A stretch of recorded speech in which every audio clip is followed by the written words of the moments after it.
ನಮಸ್ಕಾರ. ಸಂಕಲ್ಪ ಸಿದ್ಧಿ ಕಾರ್ಯಕ್ರಮಕ್ಕೆ ತಮ್ಮೆಲ್ಲರಿಗೂ ಆತ್ಮೀಯ ಸ್ವಾಗತ ಹೇಳ್ತಾ ಇರೋದು ನಾನು ಅನುಷಾ. ನಿಮ್ಮ ಜೀವನದಲ್ಲಿ ಬರ್ತಾ ಇರುವಂತ ತೊಂದರೆಗಳು, ಕಷ್ಟಗಳು, ಸಮಸ್ಯೆಗಳು, ಇದರಿಂದ ನೀವು ಆದಷ್ಟು ಬೇಗ ಹೊರಗಡೆ ಬರಬೇಕು ಅಂತಂದ್ರೆ ಈಗಲೇ ನೀವು ಅಕ್ಷಯ ವೃಕ್ಷವನ್ನ ಬರ್ಮಾಡ್ಕೊಳ್ಬೇಕಾಗತ್ತೆ. ಏನೋ ಕಾರ್ಯಕ್ರಮದಲ್ಲಿ ನಮ್ಮ ಜೊತೆಲಿದ್ದಾರೆ ಸ್ಪಿರಿಚುವಲ್ ಗುರು ಡಾಕ್ಟರ್ ವಿಷ್ಣುದತ್ತ ಗುರುಜಿಯವರು. ಗುರುಗಳನ್ನ ಕಾರ್ಯಕ್ರಮಕ್ಕೆ ಬರ್ಮಾಡ್ಕೊಳ್ಳೋಣ. ನಮಸ್ತೆ ಗುರುಗಳೇ, ಕಾರ್ಯಕ್ರಮಕ್ಕೆ ಭಕ್ತಿಯ ಸ್ವಾಗತ.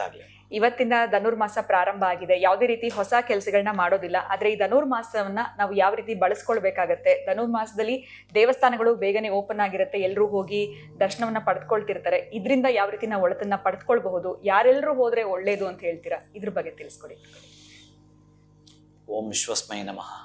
ಪ್ರೀತಿಯ ಬಂಧುಗಳೇ, ಮೊದಲೇ ಒಂದು ಪಾವಿತ್ರದ ಮಾತನ್ನ ಎಚ್ಚರಿಸಿ ಹೇಳ್ತಾನೆ, ಮಾಸಾನಾಂ ಮಾರ್ಗಶೀರ್ಷಾನಾಂ. 12 ಮಾಸಗಳಲ್ಲಿ ಅತ್ಯಂತ ಪಾವಿತ್ರತೆ ತುಂಬಿರತಕ್ಕಂತಹದ್ದು, ದೈವಿಕ ಶಕ್ತಿ ಹೆಚ್ಚಿಗಿರತಕ್ಕಂತಹ, ಪ್ರತಿ ಮಾಸದಲ್ಲೂ ಇದ್ದಾಗಲೂ ಅಧಿಕವಾಗಿರತಕ್ಕಂತಹ ಮಾಸ, ಅತ್ಯಂತ ಅದ್ಭುತವಾಗಿರತಕ್ಕಂತಹ ಈ ಒಂದು ಆಕ್ಸಿಜನ್ ಲೆವೆಲ್ ಕೂಡ ಹೆಚ್ಚಿಗಿರತಕ್ಕಂತಹದ್ದು, ವಿಶೇಷವಾಗಿರತಕ್ಕಂತಹದ್ದು ಮಾಸಾನಾಂ ಮಾರ್ಗಶೀರ್ಷಾನಂ. ಅಂತಹ ಧನುರ್ಮಾಸ ಏನೆಲ್ಲ ಹೇಳುತ್ತೆ ಅಂತಂದರೆ, ನಮಗೆ ಮಾನವ ಕುಲಕೋಟಿ ಉದ್ಧಾರವಾಗಲಿರ್ತಕ್ಕಂತಹ ಮಾಸ ಇದು.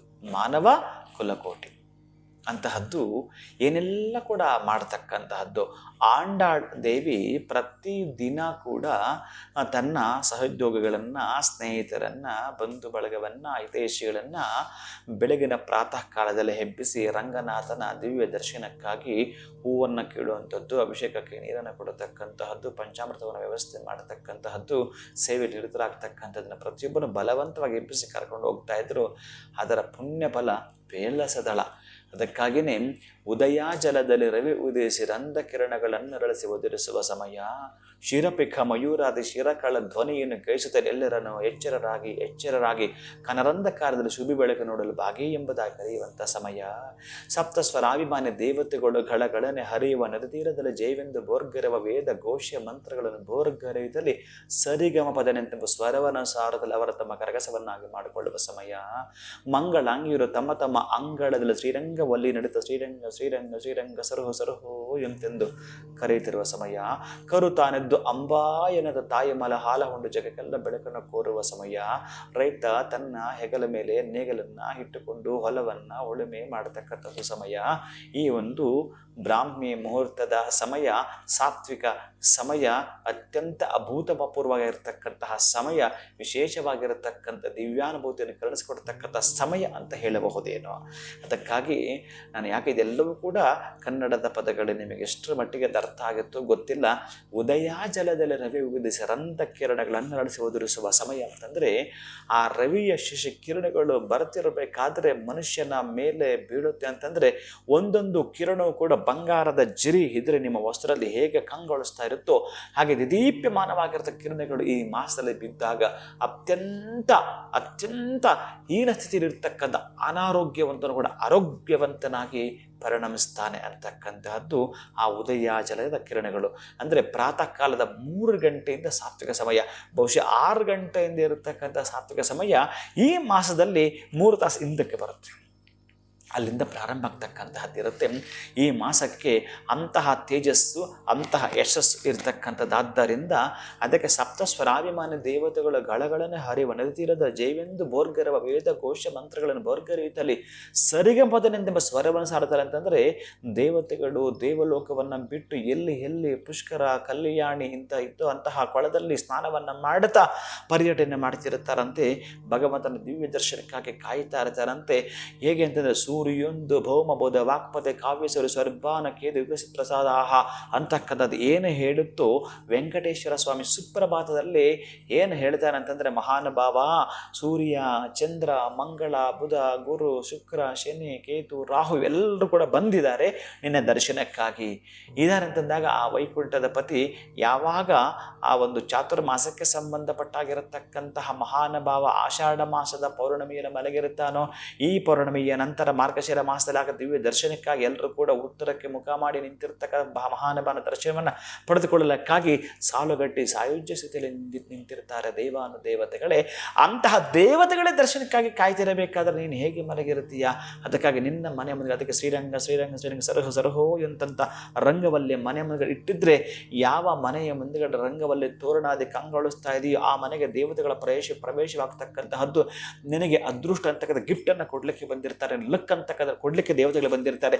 ಹೇಗೆ ಮಲಗಿರ್ತೀರಿ ಈ ಸಂದರ್ಭದಲ್ಲಿ, ಈ ಮಾಸದಲ್ಲಿ? ನಿಮಗೆ ಲಕ್ ಬೇಕು ಅಂತ 100 ವರ್ಷ ಕೆಲಸ ಮಾಡಿದೆಯಲ್ಲ, 20 ವರ್ಷಗಳ ಜಲಜನ ಕೆಲಸ ಮಾಡಿದೆಯಲ್ಲ, ದೇಹ ಸವದು ಹೋಯ್ತಲ್ಲ, ಪೂರ್ತಿಯಾಗಿ ನಿನ್ನ ಕಷ್ಟ ನಷ್ಟಗಳಲ್ಲೇ ತೊಳಲಾಟ ಮಾಡಿಕೊಂಡು ಬಂದಿದೆಯಲ್ಲ, ಅಂತಹ ನೋವುಗಳಲ್ಲಿ ಯಾತ್ರೆ ಅನುಭವಿಸಿದೆಯಲ್ಲ, ಈ ಮಾಸದಲ್ಲಿ ಏನಾದರೂ ಕೂಡ ಭಗವಂತನ ದಿವ್ಯದ್ರೆ ಅದಕ್ಕಾಗಿ ನೋಡಿ ಅಯ್ಯಪ್ಪ ಸ್ವಾಮಿ ಮಾಲೆ ಹಾಕ್ತಕ್ಕಂಥವ್ರಾಗಿರ್ಬೋದು ಈ ಮಾಸವನ್ನು ಬಳಸ್ಕೊಳ್ತಾರೆ, ಓಂ ಶಕ್ತಿ ಮಾಲೆ ಹಾಕೋರಾಗಿರ್ಬೋದು ಈ ಮಾಸವನ್ನು ಬಳಸ್ಕೊಳ್ತಾರೆ.